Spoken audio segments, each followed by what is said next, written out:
Exprimez-vous. Pensez par vous-même. Créez. Partagez. Diffusez librement et surtout ne vous taisez jamais. Lorsque nous sommes ensemble, ils ne sont rien. Le savoir est libre.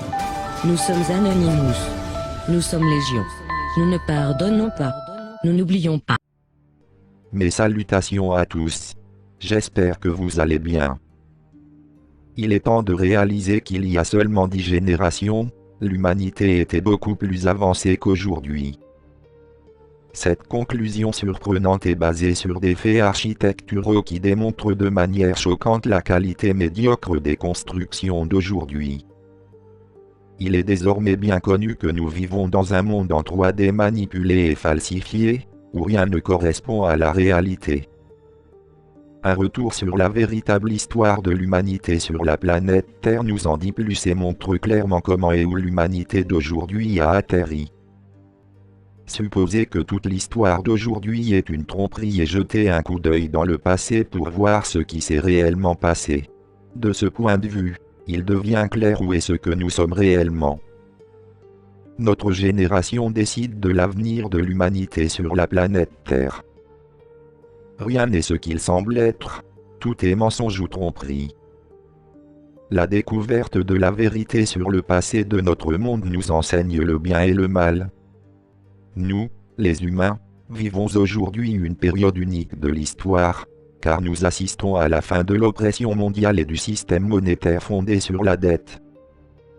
Nous sommes des précurseurs qui veulent un monde meilleur pour nous-mêmes et les générations futures.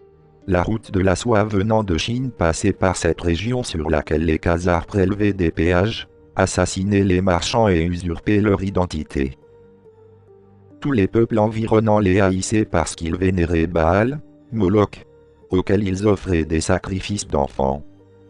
En somme, ils jetaient des enfants dans les flammes et attendaient en retour de Baal une richesse éternelle.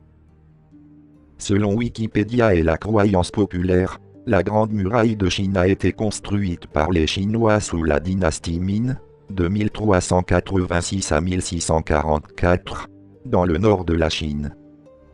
Mais de vieilles cartes postales, dont certaines produites par un éditeur allemand, suggèrent que la muraille en question était encore valable en tant que muraille tartare jusqu'au XIVe siècle. On fait souvent remarquer qu'il s'agit de photos d'un autre mur ancien, qui porte simplement le nom générique de mur tatar. Personne ne sait donc pourquoi et comment la Grande Muraille a été construite en Chine, ni dans quel but.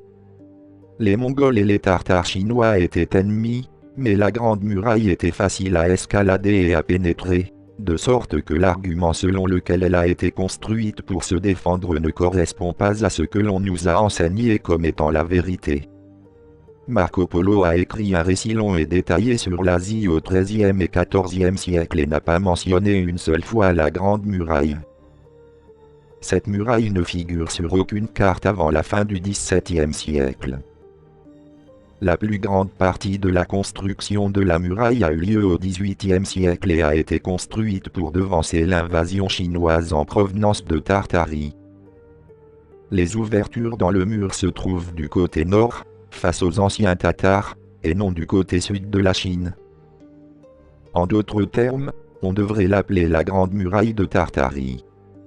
Cependant, l'histoire officielle veut que la muraille ait été construite à des fins défensives par les Chinois,